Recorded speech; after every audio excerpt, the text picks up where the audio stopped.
What if the troops that would storm Gallipoli never imagined the chaos awaiting them on the Aegean? On 10th April, General Hamilton and his headquarters staff arrived at Mudros, while the Anzac Corps had already assembled on Lemnos 2 days earlier, on 12th April, after departing Egypt in early April. This convergence of forces set the stage for a daring amphibious operation that would soon be tested by weather and enemy vigilance. Yet the islands were already bristling with military presence. A small garrison had been established on Lemnos in early March, and the British 29th Division departed for Mudros on 7th April, reinforcing the Entente build-up. These early deployments hinted at the scale of the forthcoming assault, even as the Ottoman Fifth Army, a conscript force commanded by Sanders, readied its own defences across the peninsula. Complicating the picture, the Royal Naval Division rehearsed on Skyros after arriving there on 17th of April. The same day, the British submarine HMS E-15 struck a defensive net, ran aground, and was shelled by an Ottoman fort, killing Lieutenant Commander Theodore S. Brodie and 6 crew members.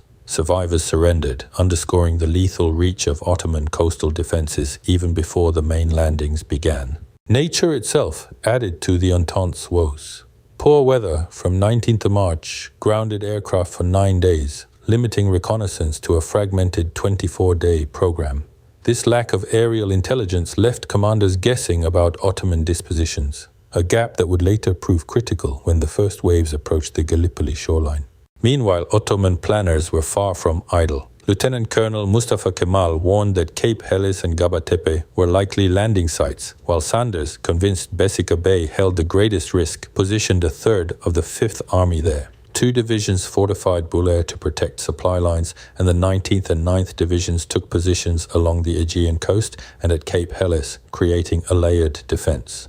Reinforcements continued to swell Ottoman numbers. The 3rd Division and a cavalry brigade arrived from Istanbul in early April, pushing frontline strength to between 60,000 and 62,077 men. Simultaneously, Ottoman aviation squadrons, which had 4 aircraft operating around Çanakkale in February, began frequent flights over Mudros from 11th April, and an airfield was quickly established near Gallipoli, adding a new dimension to the looming clash. Allied plans finally took shape. The landings, originally set for 20-30 April, were postponed to 25 April because of bad weather. The 29th Division was assigned to Helles to advance on Kilit Bahir forts, while the Anzacs, led by the 3rd Australian Infantry Brigade, were to land north of Gaba Tepe.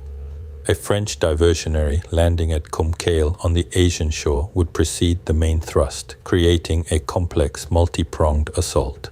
As dawn approached on 25 April, the first wave of the 3rd Brigade began moving at 4 a.m., aiming for their designated beach. Yet the covering force landed about 1.2 miles north of the intended point in a bay south of Ariburnu, where 2 Ottoman companies awaited. The misplacement forced the Australians into fierce close-quarter combat, with Ottoman forces inflicting numerous casualties before being eventually overcome.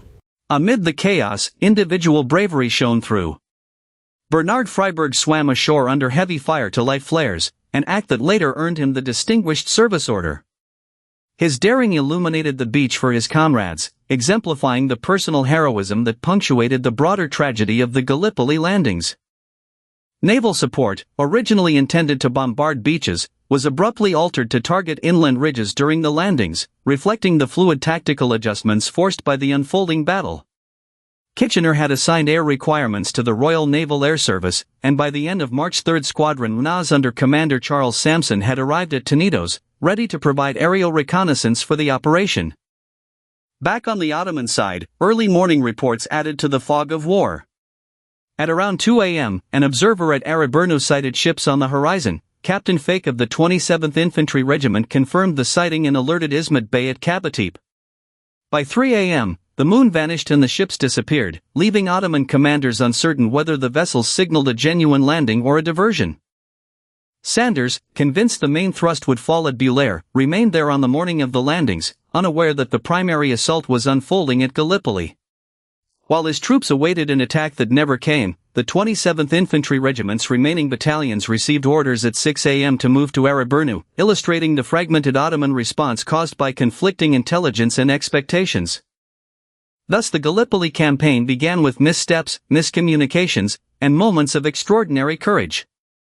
The initial Anzac landing, though off-target, succeeded in establishing a foothold, while Ottoman forces, despite early successes, grappled with uncertainty over the true nature of the enemy's approach. The question posed at the outset, what fate awaited these soldiers, remains answered by the stark reality of a battle that would echo through history, even as many details still linger in debate.